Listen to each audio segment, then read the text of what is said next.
Hi, everybody. This is Kathy L. Murphy, the Pulpwood Queen, and I'm here with my co-host, Mandy Haynes. Mandy, have I made you co-host yet?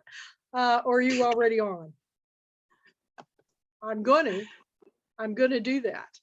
Let me do that right now. And tonight we have our special guest, our author of the week we've been featuring on the Pulpwood Queen Presents blog. We have Kathyrn Ramsperger, and she has this wonderful, absolutely fabulous book. Oh, look at everybody. The Shores of Our Souls. Does everybody here have a copy? How cool is that? I think that, wait a minute. Thank you guys. Oh my gosh, big Let's love. get a photo. Somebody, wait a minute. Everybody hold them up.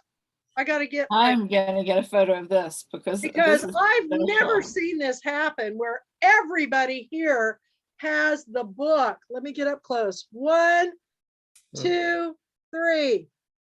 How cool is that? Oh my gosh. Well, welcome, Kathy. I am so excited. You've been putting up these beautiful blogs, and you're a model citizen for the Pulpwood Queen Presents. you're really terrific of getting your posts up before 9 o'clock. I slipped up a little bit because she got 2 in, and I didn't get the afternoon one up as fast as I should have. But I'm thankful that you're talking to all of us about this incredible story. And I know you've got another book, but right now I'm going to put you on speaker, and I'm going to turn the program over to you. And I want you to, first of all, to give everybody that's going to be listening later, and most of us here know you, but for those that don't know you on our YouTube channel, I want a little backstory about you, and then we'll talk about your book. Okay? Okay, sounds absolutely great. So thank you so much, Kathy. Thank you so much, Mandy.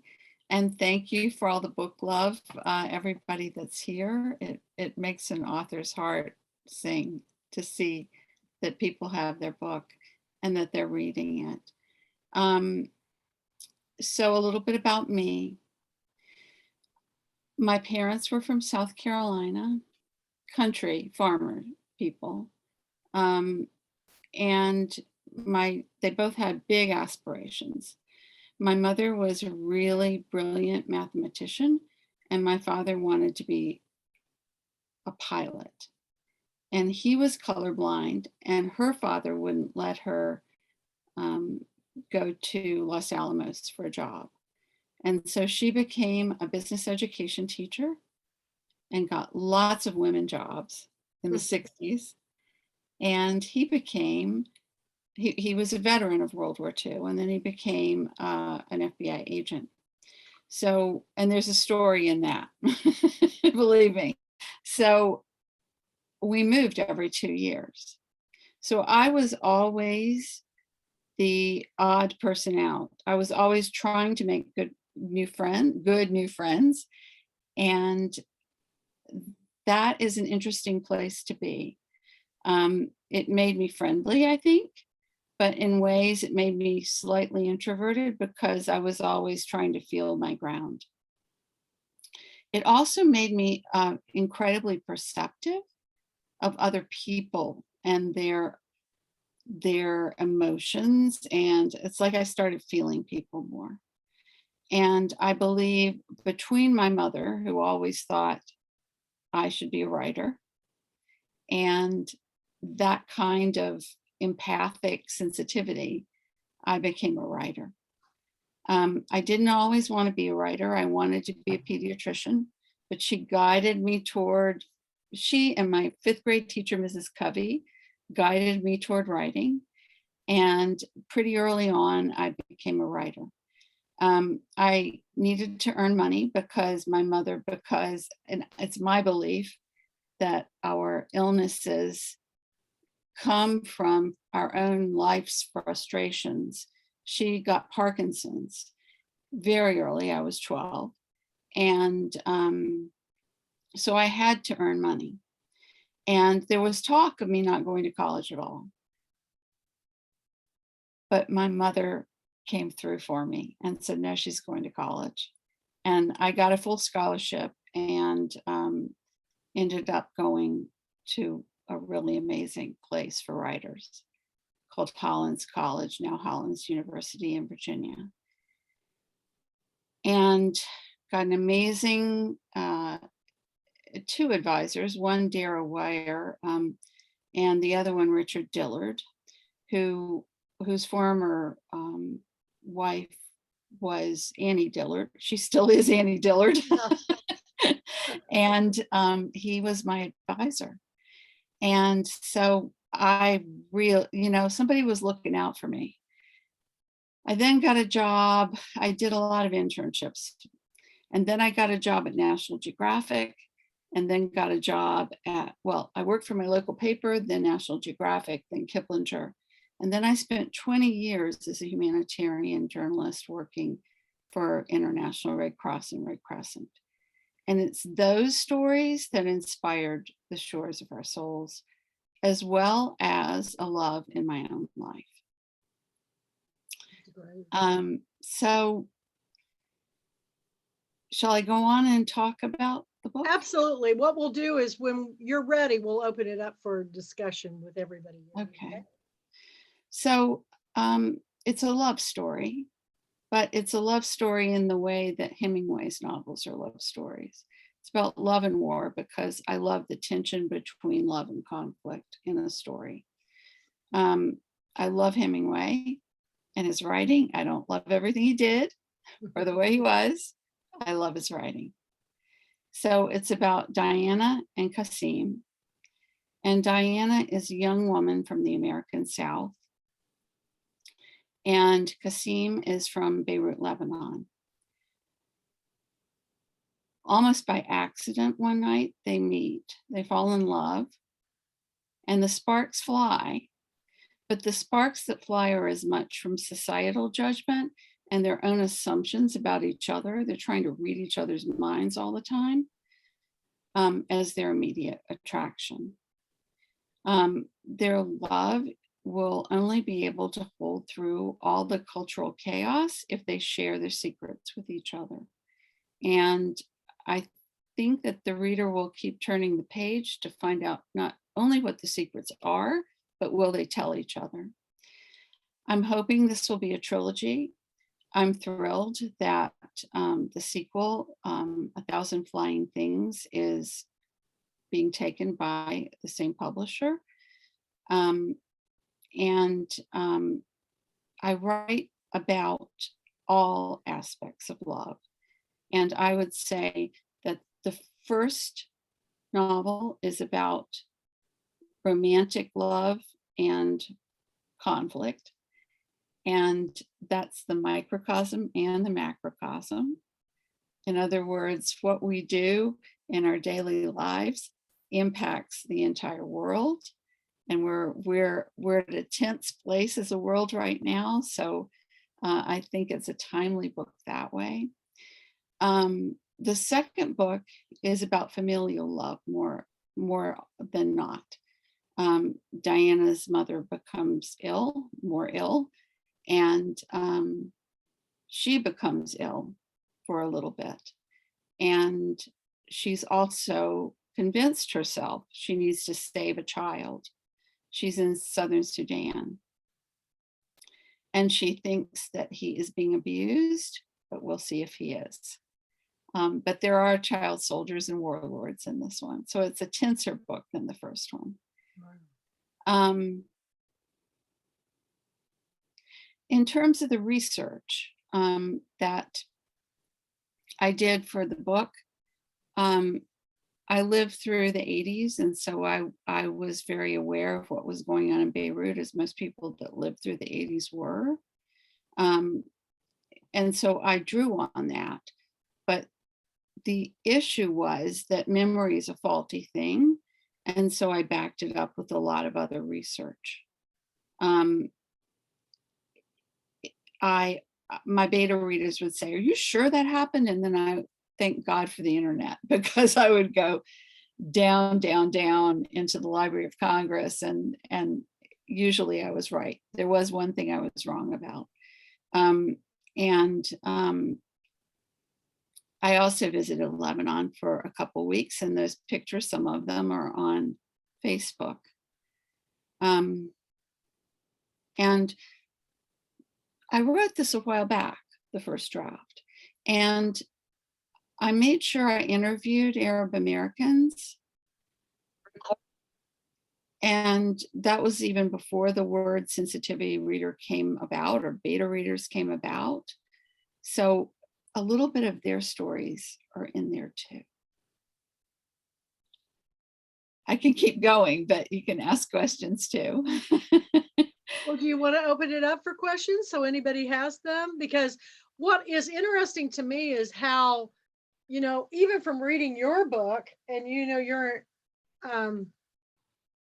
I had a personal experience because my first husband was Muslim, and it was, at college it wasn't a big deal, but once we got away from that experience, 9/11 happened, and we Right. had all this thing going on with Gaddafi, and Reagan's bombing over there, and we're getting letters from his sisters how awful it is. And so I was hearing it from two sides, and it was and I look at it now, and so many things have changed even since 9/11, of how we're learning to be more accepting, how we're reading more international books, how we're trying to get a bigger picture of worldview. So that's why it's so important when we read books like this, that it gives us, I guess, a springboard into really learning more.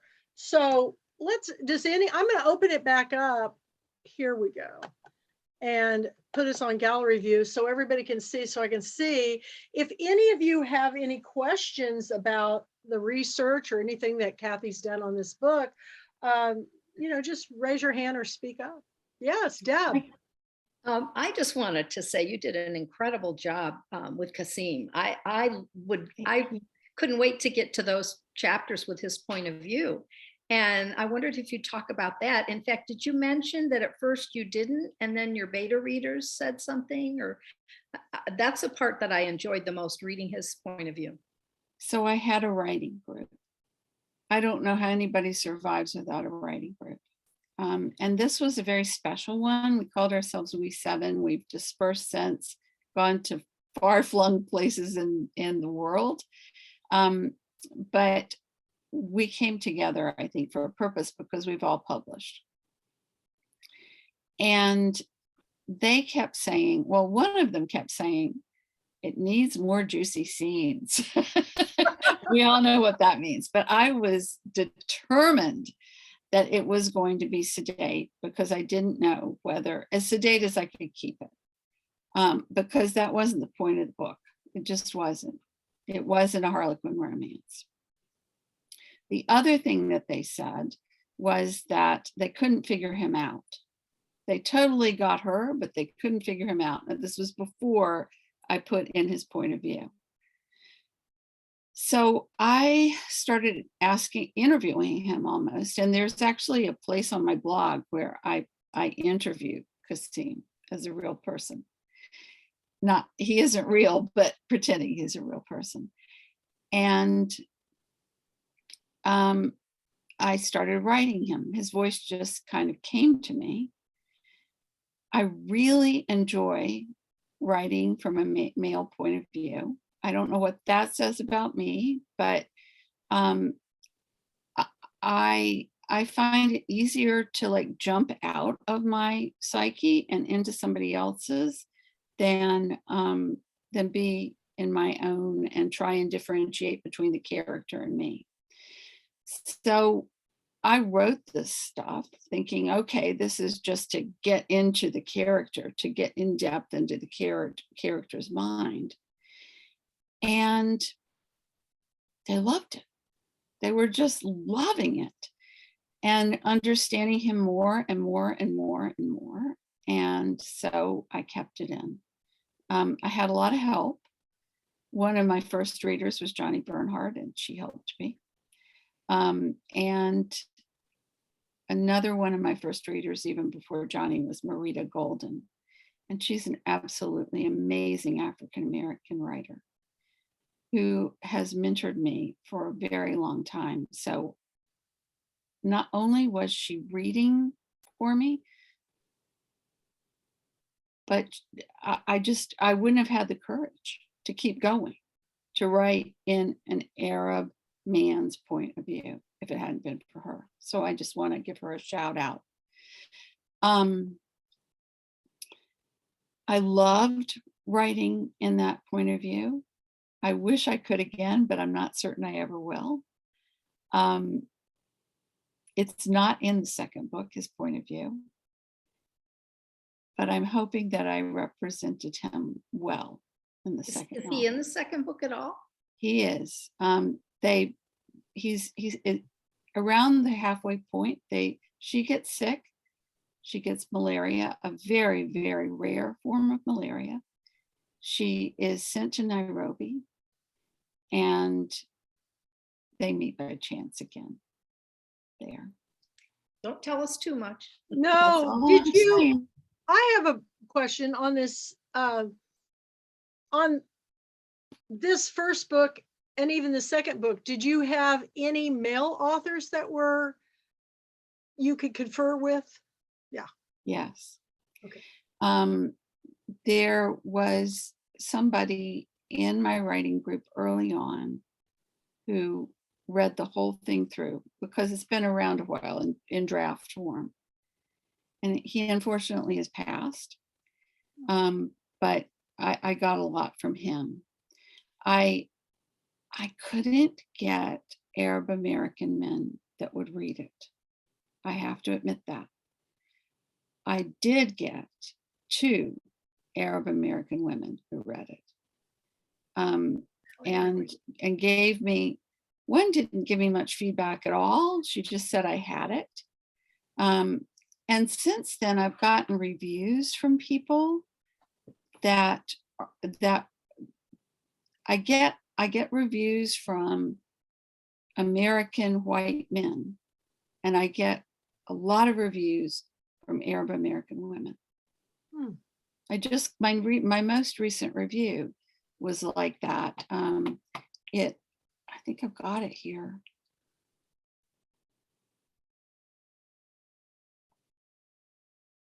It might not be. It's always interesting because, I have people say, you read a lot of diverse books, but I don't see a lot of diversity in your book club. And it is so hard. Just recently, we've really gotten people from other countries joining in and stuff, but it's really been hard for me. It's coming because Yeah. they couldn't find you, Kathy. When I came back from Geneva, my dream, I came back with a baby. I was 37 years old. I had a baby, and he had to have brain surgery. If he hadn't had to have brain surgery, and then my dad died, and then my mom died, my dream was to open a publishing outfit, a small press for indie authors of color. That was my dream, from all over the world. And it's really why Story Hours become what it has, because Story Hours started as a response to the pandemic because people couldn't go to bookstores to read. But within 4 months, I couldn't keep up because I had 200 people, Kathy, I had 200 people saying, do my book. And so I had to have criteria. Mandy. So social justice, multicultural fiction, and international fiction. And it's a little bit I can do at my age to give back to those authors who have been misrepresented for so long. They're not, you go to any country and the bookstores are full of literature from everywhere. You go to a Barnes and Noble here, not picking on Barnes and Noble, but big box store here, and you can't find those books. The small presses, I want to give them a shout out. I want to give bookshop.org a shout out. They're picking it up now, and people are starting to find people like you, Kathy. Well, I know, because every time I'm anywhere near a bookstore, I always go in and look for international books. And especially books on India, and there's nothing, absolutely nothing. But I will tell everybody out there, I just discovered, because of my daughter wanted to get a movie at Half Price Books. We went there and I said, well, you're looking at the movies. I'm going to go look over here at the International. I hit the treasure trove, and all the books that I shared, all my friends from India go, I've never seen that one before. I've never seen that one before. So, they're out there, but that's what this is so important, is that, like Suzanne's here, from Japan, and we've had Wander here, comes from Korea, and we have all these different authors all over the country. It's important that we give a voice to these stories, because once we read their stories, we think we're all so different from each other, and we do have different, cultures and holidays and religions and everything. But basically, people are people. We all want the same things. We want, family life, or kids to do better than we did, and, food, shelter, water. And I was very lucky, because when I went to college in Emporia State, they had an international club. And because I was dating a guy who was from another country, we joined, and I had friends from everywhere. And I loved it. And let me tell you what I loved about it the most. You guys are going to laugh. International students, when you have a dance, they dance. Nobody sits down. Yeah. If you go to prom in America, the guys don't want to dance, and the girls are just like, oh, I want to dance, We're But- 7th grade sock hops. Yeah, horrible. You just sit there and wait, and none of the guys would dance. But Yeah. International Club, everybody loves to dance. And so we had the best time, and they also would invite you to dinner. And we would spread newspapers down on the floor, and everybody bring these dishes from around the world. And that was the first time I had some really different things, like goat, some really different things. It was delicious. Yeah, it is. So I'm really, really lucky, blessed to be in a place where the elementary school behind me has 67 different nationalities. So they have an International Day. I'm also lucky, blessed most of the time, she'd say the same thing, to have an Asian American daughter. So I want to write about that someday as well, because it gives you an incredible insider perspective into what people of color go through. Yeah. Or any nationality that's not as known, because I had exchange students from foreign countries, and Me too. and they were in school. Australia and France. But let me tell you, they were really popular. I mean, my German student, the guy we had for quite some time, David, he was the kicker on the football team. And then we had a young girl from Japan, and another young man from the Czech Republic. And it was mind-boggling. The biggest problem I had with the guys, because I had girls, was that in other countries, they drink at a very young age, and they couldn't believe that I wasn't going to let them have beer at 16, so. Yeah, I have a story that I can't tell you yet, because my daughter's not old enough. You have to tell me in She's person. 22, but I've got some good ones too, because you just never know.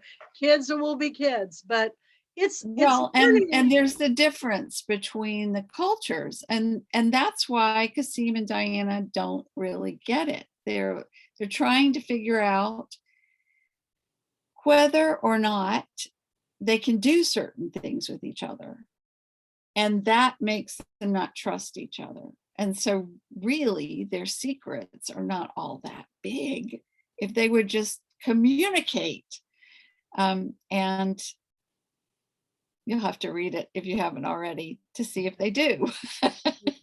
Well, I'm looking forward to this next book, and the title again of it is called 1,000 Flying Things. The title is taken from a Sudanese proverb, which is very much like ours, a bird in the hand. It's a bird rather a bird in the hand than 1,000 flying things. Estella has just finished the cover. It is amazing in every way. I've been writing the back cover copy. So I think that, there's nothing like your first book, because it's like it changes your whole life. But having your second child is no less exciting. I'm really waiting with great anticipation for the second one, because I've always seen it as the ending to Shores. Wow. Kathy, Kathleen. can I say something? Absolutely. So I had the privilege of reading 1,000 Flying Things. I sat on the edge of my seat because I had read and endorsed this back in 2017. Okay. So Kathyrn Ramsperger asked me if I would read. Oh my gosh, the stakes. I mean, from page 1, I'm like, oh my gosh, she upped the stakes. And I've never been to Sudan, but I feel like I've been through Kathy's writing. There is a little boy, I'm not going to say much. His name's And we will say this. I love to read love stories that aren't teeny boppers, but mature adults with brains. Right. And Kathyrn Ramsperger has done it. And the second novel, and I've gotten a peek at the cover. I mean, I love this one. I love the color. I love, it captures both cultures. The second novel, the cover, it just took my breath away. And I'm really proud of Kathy. And yes, she's my friend. So I'll bow out here. No, it's wonderful that authors are helping authors. Yes, Suzanne. So in the author's note, you mentioned your first novel, Moments on the Edge. Maybe this was something you wrote as a student, but I'm curious to know more about that, and if you ever thought about trying to publish it, or I'd love to answer that question. Okay. Thank you, Suzanne. So I did write a novel senior year for my thesis, and it won my university fiction award. I got some interesting advice from faculty well, first of all, I needed to go back and give it plot, because I was at that point in my life, I was only 21. It was all about voice, and it was all about character. I had my characters down pat.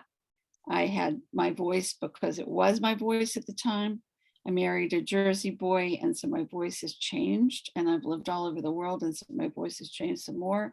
I miss being able to go back and listen to that voice that was in that first novel. They said the time is really not right now in publishing, and you really need to wait a couple of years. And I did. I listened, and that was the biggest mistake ever. So that's my advice to anyone in university or anywhere. If somebody says the market's not right now, try anyway. It's not going to hurt. The other thing I had going for me was that I had to send money home, and I had to get a real job. I couldn't just wait. And so my journalistic career took off, and it kind of took over. And I've certainly been publishing short stories and essays the whole time, but I didn't get back to writing a full novel, until 1999. I started one. And then again, when 9/11 happened, I knew I had to write this one. I wasn't not going to write it. I also got melanoma. I lost a baby, and I got melanoma in 1998, and then adopted my daughter in 1999. And when I got the melanoma, when I got the diagnosis, I came home. I made my husband come home to meet me. And I said, you need to hug me now. He was like, what is wrong with you? Because this is not like me ordinarily. I said, I think I'm going to die. That's what they told me. And I was 40. And I said, it's okay. It's okay. I've lived a great life. I'm just really worried about our son. And I didn't finish my novel. So that's why I say she finished her novel is going to be on my tombstone, no matter what, because it's a double entendre, right? It's a play on words. But I wasn't going to go anywhere until I finished it and published it. Good for you. So Moments on the Edge is still in a box. It's still typewritten. Somebody needs to key it in. It has not been into a computer. But my brother, every time I talk to him, he says, what about that story? Because it's a very Southern Gothic story. So being around this book club has inspired me to look at it. I'm working on a memoir right now. And as soon as I finish that and hand it in, I'm going back to that. It's a blue box. It's like an 8.5 by 11 typewriter box. Yeah. Yeah. Thank you can't for wait to read asking it. us. I can't wait to read that.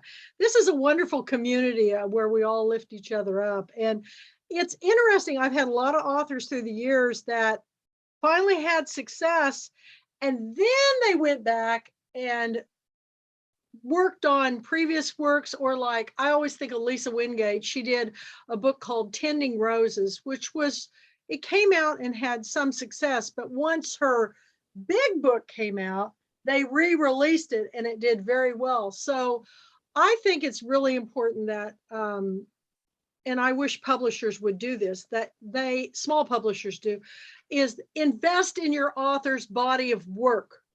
Because when I think of Pat Conroy's first book, Boo, and then I think of his last book that he wrote, I liked seeing the progression of people as a writer. And when I read an author that I love, I read their books. What if you were going to mention one author that you will read anything, no matter what, blurb or tease you've got, who would that be, Kathy? Current author would be Barbara Kingsolver. And everybody knows that I man. stalked Eudora Welty. Oh man, I love Barbara. But she is gone. So yeah, the Poisonwood Bible is still one of my all-time favorite books. And she's amazing. She is absolutely amazing. And it used to be for me, Pat Conroy.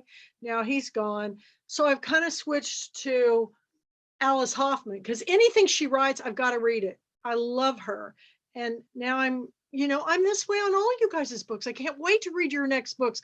So for God's sakes, everybody out there that's listening, even though we're trying to help first books, Mandy and I want to read your books. We want to read the next one. So don't think you shouldn't send it to us so we can read, because I've decided today, after I got Mandy's little lost book and I read the story, I've decided that every author that sends me a book, I'm going to do a reading, because you put so much of your lives into these books, y'all. And I've decided I'm going to read from everybody's books and put it on our channel, because even if it doesn't get selected for the book of the year, I'm just so proud of all of the authors that are in our, in our club. there's something that having another author that you admire read your book does. I'm pretty sure everybody here agrees with me. And you brought me to tears reading Mandy's words today. I had chills. I read it like 3 times before I read it, on the thing. And I was just like, this was done how many years ago, Mandy? I mean, oh my gosh, if I had read this first, I would have said, this author is going to be famous. So get me your books. Get Mandy and I both of your books, because I'm going to read them. I may not read, the whole book, but I'm going to do readings, because I think everybody deserves a voice out there, and people are starting to pay attention. I mean, Adriana told me everybody's paying attention to you, Kathy, and what you and Mandy are doing. So, which, by the way, I've got Adriana Trigiani's address, and she told me to tell the official Pulpit Queen authors. I'm going to get it to Mandy. I'll send it to you tonight, Mandy. We're going to get it out to all of you so you can send your books to her, because she really does want to feature. She really believes in what we're doing, you guys, and to have somebody of her caliber, I've never had that happen before, that has embraced our book club this much. And so we've got to get her all our books. So I'll send it to you. Kathy, I sent her an email a couple weeks ago, but I sent it to the one on her website, which I assume 9 million people do. But I've yeah, got it. Oh, wonderful. I've got her home address. All you have to do is send her your book and put a note in it. I am a Pulpwood Queen and Timber Guy International author for da-da-da-da-da, and it's in the queue. So I sent our team's books off to her, because I just got the address. It's going to be in Greenwich Village. So I will get that all out, and Mandy's got the author list of email addresses, and we're going to get it out to all of you. And how cool is that? I mean, when we had the Mama Cats book club, Lisa Ann Cullen came on, who's next month's author, and she goes, Lisa, I introduced them before we started. She goes, Kathy, have her send me the book and I'll get you on my show. I'm going, oh my gosh. Robert, are you hearing this? So your book's off, Mandy's book's off, my book's off. This is amazing. It's the connections that we make, that the goodwill that of you guys reviewing other authors like Ruthie Landis and Jim Garrison. Jim, I see you are here. Those that are reviewing the work in progress authors, which this book, you guys, I had more fun at the 2 book signings this week. I double masked up so I could go out and really talk this book up. Everybody was so impressed. So I will continue to do more as the world opens up. Now, back to Kathy. Yes, Eileen, do you have some comments? And yeah, I just want to say how happy I am to be here and to hear this conversation with Kathy. And before so congratulations. I know you worked very hard on this, and you're a wonderful support for all authors. And I love learning about you and working with you and getting to know you better. Before I got up to look for, before a book, I was looking for my Cahill Gibran poetry, but I couldn't find it. I found this one instead. But you had said that, he and his poetry, his writings really influenced you, and can you tell us about that, and how the title came about, and how that happened? So when I was having, my mom got sick when I was 12, and we went bankrupt because we were in between health insurance, and we went to live with my grandmother. There was a threat that we would leave my junior year of high school, but they waited until my senior year and I stayed and graduated. So it was a tumultuous time for the whole family. And there were 2 things that got me through, and that was the Prophet and the Beatles.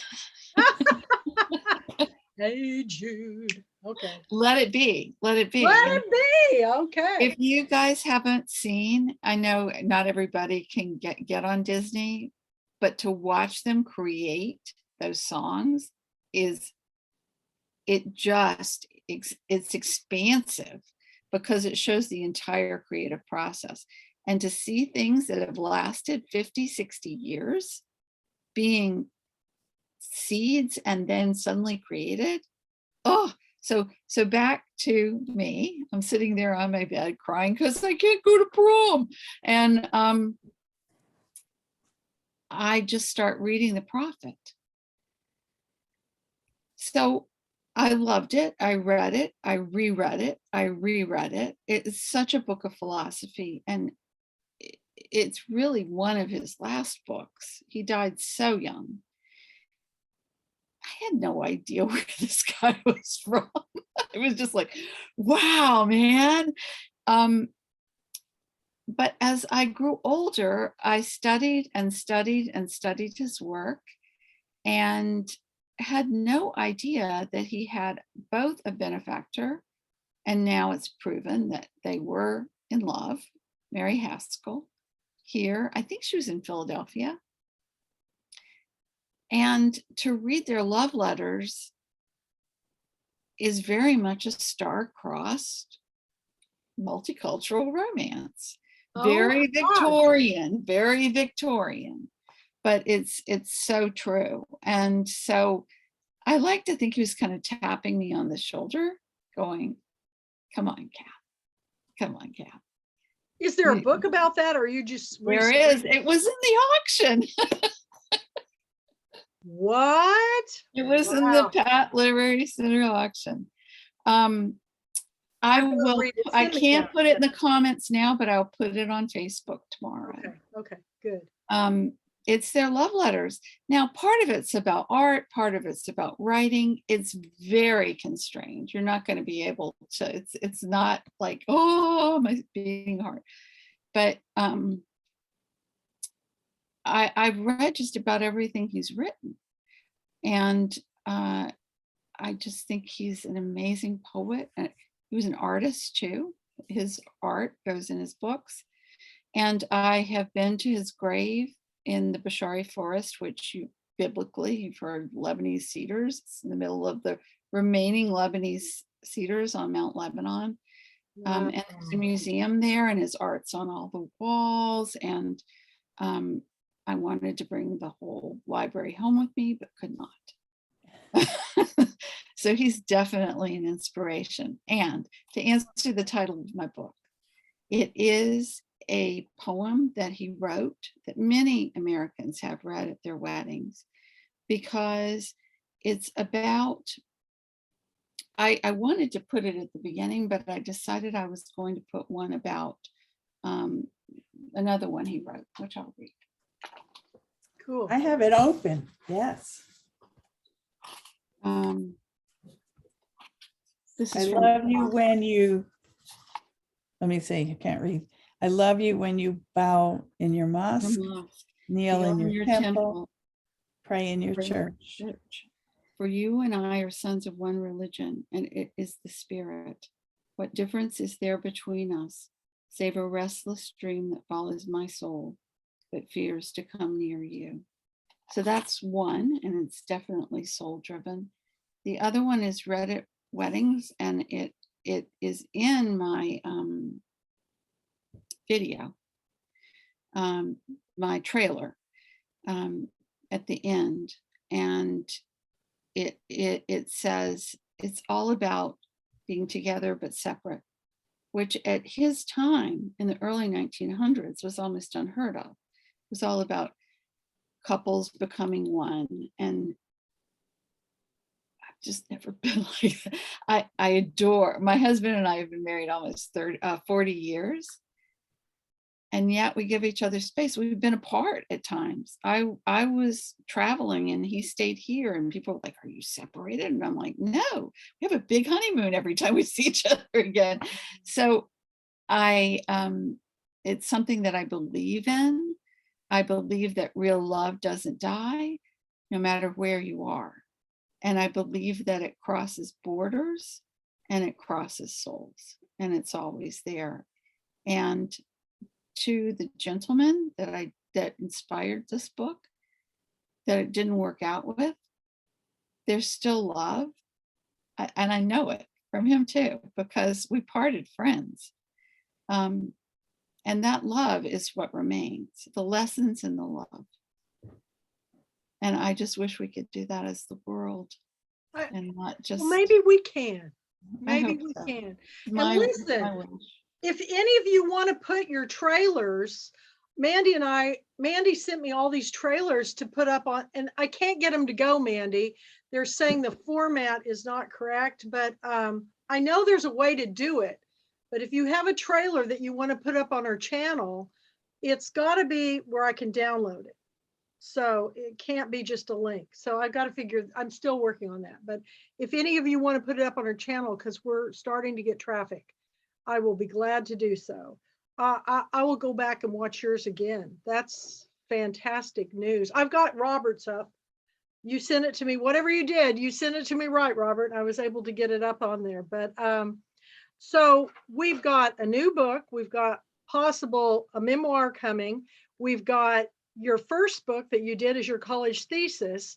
We've got some work coming our way. I'm excited. You do, get ready. I know. I really hope that if my press cooperates, that I can do it one every 18 months. Keep your fingers Wow. crossed. Because I'm not young and I've got the time now and I'm devoted.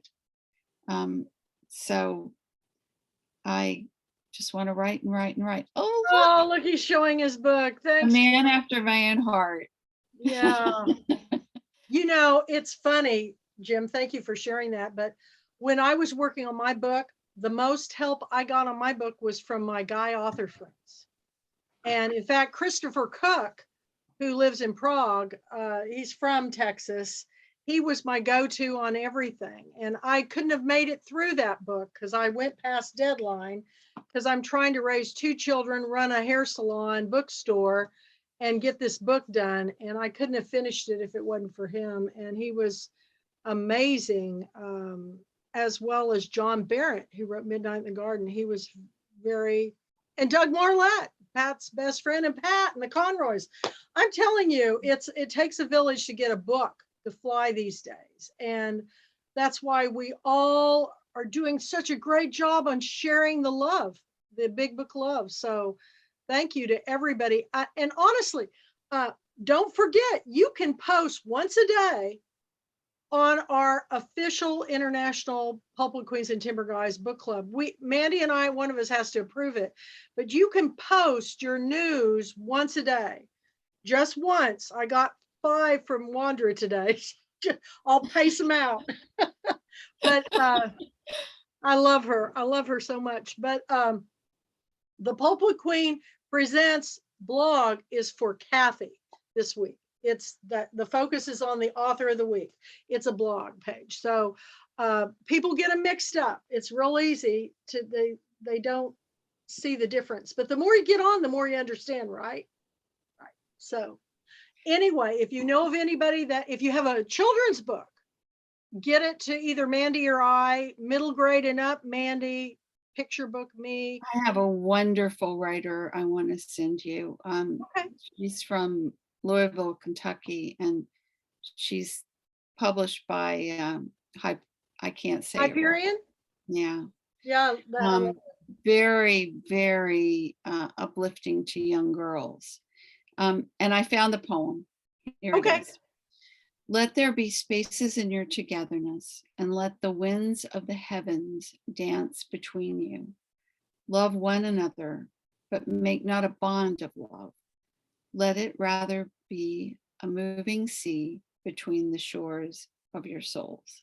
And that's Oh the God, title. that's going to bring me to tears, man. That's beautiful. And I've got your box, which is here, Kathy. Oh, People have asked to see this, and so I'm showing it now. This is my Damascene box. It's very worse for wear. It was given to me by my friend in a very different way than in my novel. But it's my treasure box and starting to lose all the mother of pearl pieces. But I just wanted to show it because people have asked me before. everybody needs a treasure box. In fact, you know, I was painting them, but I got a new treasure box. That's funny that you would say that, and it comes from Italy. And this came from Stephanie's store. Oh, Is this not wow. beautiful? I collect boxes and I thought, well, I'll paint them. I had no idea how hard it was. Took me forever to get but I just love this little, it's just a little box that I'm going to put all my treasures in. And I think everybody, your love letters, your children's notes. I mean, I have some notes from my kids that say, I hate you forever, Mom. I kept them because they make me laugh. We were just talking about that the other day. But my grandson Other things too. will have lots of things in there. But My and daughter then gave me this for Christmas, her senior year of high school, or maybe it was her freshman year of college. And oh, it was, that's I'm sorry, I'm wonderful. sorry, I'm sorry. Please forgive me. Thank you. It made motherhood worth doing. Right. And you know, I had an artist friend give me a book she'd had for 40 years, but it's a love story set called Zimindar, set in India. And this is going in this box because she gave it to me. She'd had it for 40 years. She said it's kind of like a Gone with the Wind in India. And I go, you know, Oh, wow. we at Christmas time, we should do an author gift exchange. It would be so much fun to share our treasured books, you know, and the profit would be, gosh, I have multiple copies, you know, so, but anyway, this is wonderful. Any other comments for Kathy? How many boxes do you have, Kathy? Oh, way too many. I do too. I have a better Damascene box that I bought in Beirut. It's octagonal. It's in much better shape. It's not back here. I have your box, which I will show. You're the only one that has a box. It was too hard to do. So I had special. to build this box, you all. Well, handmade hinges, guys. I mean, both of them are like that. This one too. I had no idea how difficult. I started out, I was going to do 10 and Kathy got the only one. Oh, well, One that's of a holding kind. up that. I have a silver one that I bought in Italy. Yeah. Those are the three behind me. I'm not going to get up. No, don't get them all up. But well, you can show them periodically throughout our meetings because we all have things that help tell our story. I'm Mhm. sure that when you're in Japan, you have some things that you've purchased there that I have 2 sets of brass silverware from Indonesia. And I had them in the boxes, you know. And one day I said, why do I have them in the boxes? So I got rid of all that stuff I got at Target and I use them every day. Listen, they're great. I love them more than anything. So, you know, we all have things, but we're all having a wonderful time sharing our stories, sharing the stories of our author of the feature of the week. And then tomorrow we're going to be back. And what a perfect person to have for Valentine's week. I mean, you know, your book is just perfect for Valentine's week. So, and I love your outfit. I've still got all my Thank you. I red. did it just for you, Kathy. Oh, you're With so the tiara. sweet. Actually, this was a gift. It was my gift from my hubby last night, and this I bought for you. Yeah, he's a I love keeper. it. Oh, he is.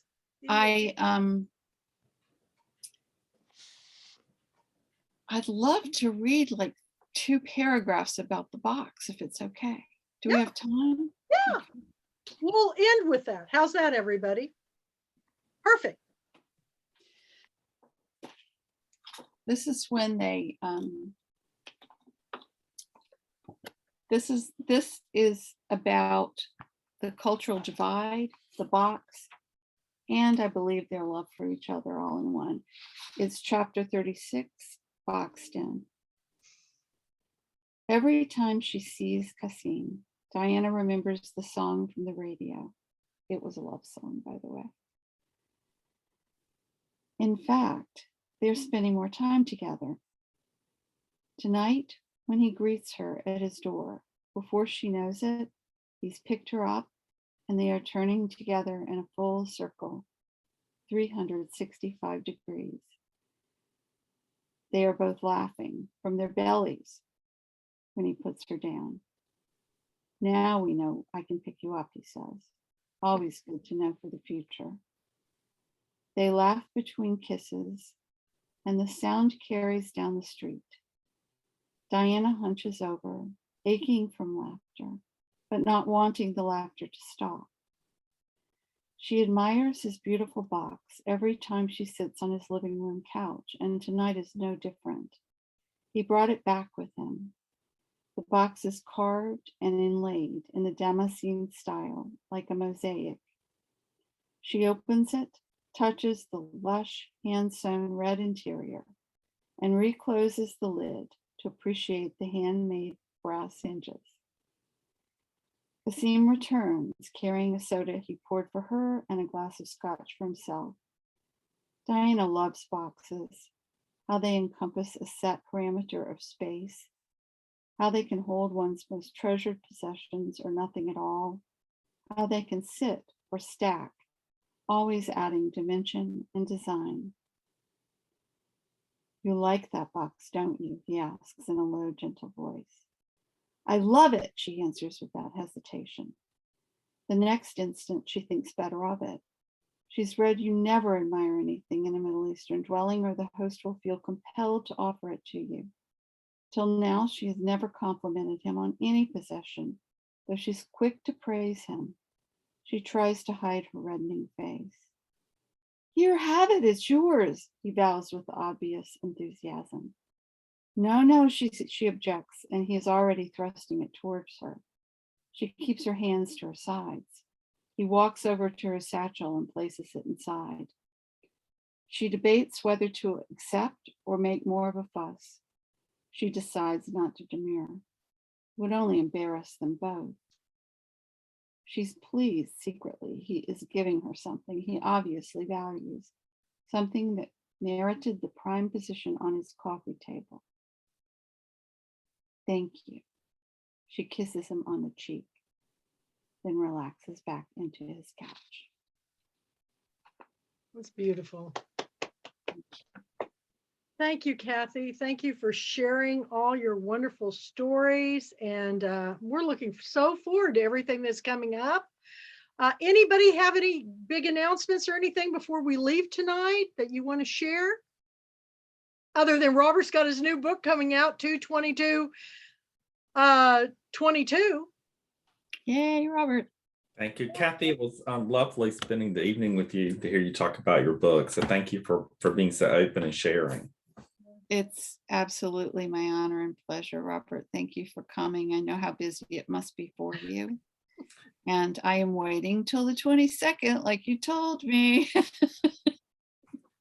I can't wait. Thank you. I wouldn't have missed tonight for anything. Thank you. Thank you I all. love you guys. I really do. I'm going to be joining Kathy on Story Hour this week. I can't wait. You are Thursday, 4 p.m. author page. A lot of you have been there, and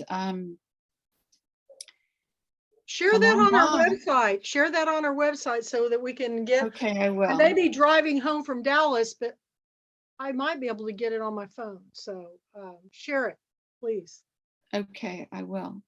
I'll put it up on both tomorrow. Is that okay? Yeah, that'd be great.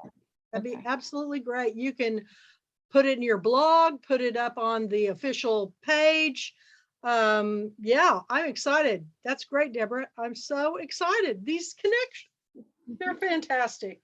This is going to be a really fun year, you all. I'm very excited about this year. I think great things are coming. Great things. So I'm glad you're all a part of it, and let's just keep supporting each other. And thank you so much for sharing, and everybody that's watching as I put this, Get the Shores of Our Souls. It's one of the best books ever, and it's so beautiful. Thank you, Kathy. And you all have Thank a you, wonderful evening, and feel free to go to our calendar events and see everything that we've got coming up, because we got a lot of things happening. So thank you again, and we will see you next time down the road. It's all about the story. It's all Bye, about- everybody. Bye-bye. Bye. Thank Bye. you all. Bye.